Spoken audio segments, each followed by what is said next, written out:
It's Health Week here, and this week is all about cutting through the wellness noise. I am Felix. And I'm Ruby. Today, we're tackling a big one, cortisol.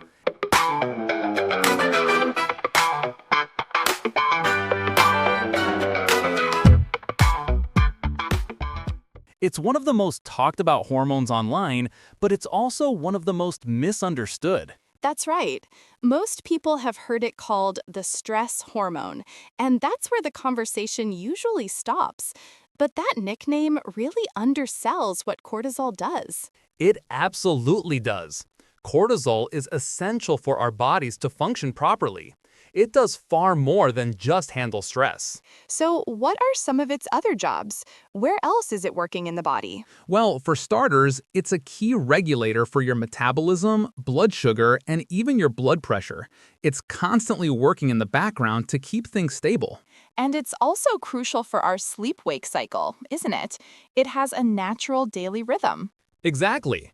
Cortisol levels are typically at their highest in the morning. That surge is part of what helps you wake up and feel ready to start your day. Then, as the day goes on, those levels gradually fall, reaching their lowest point at night as you're winding down and getting ready for sleep. So, what about its famous role in stress, the fight or flight response? That's a perfect example of its intended function. When you face a stressor, your body triggers a short-term spike in cortisol. This is a normal, healthy, and even helpful reaction. Right. It's designed to give you a burst of energy and focus to deal with the challenge. The key is that afterward, the levels are meant to settle back down. There's a great analogy that helps explain this difference between a helpful spike and a harmful, constant presence. Oh, that sounds useful. What is it? Think of cortisol like the accelerator pedal in your car. When you need to move or speed up, you press it. That's exactly what it's for, and it's doing its job perfectly. Okay, that makes sense. The problem is never that the car has an accelerator pedal in the first place. Precisely. The problem comes when you hold that pedal down constantly. The engine never gets to idle, it never gets to rest. So cortisol is the same. It's essential when you need it, but it becomes a problem only when it's elevated all the time with no let-up. And that's the real health concern that researchers focus on. It's the difference between a normal, short-term spike and a state of chronic, unrelenting elevation. So the goal isn't to eliminate cortisol, but rather to make sure our body's engine has time to idle and recover from stress. And this brings us to one of the biggest misconceptions about cortisol, which is fueled by a lot of the content you see online. Yes, there's this pervasive idea that cortisol is simply bad, and that our goal should be to have as little of it as possible. That's completely backwards.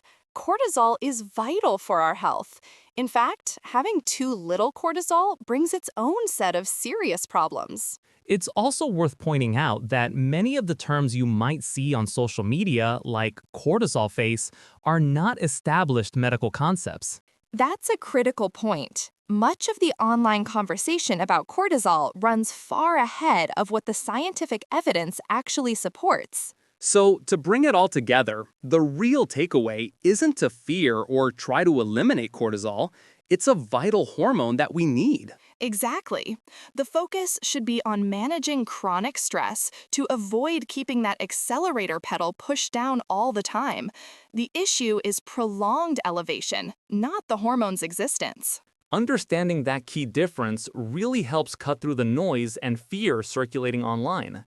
That's all the time we have for today's episode. Thanks for tuning in. That brings us to the end of the episode. If you think we helped you de-jargonize the term, make sure to subscribe and follow us wherever you get your podcasts. See you on the next episode.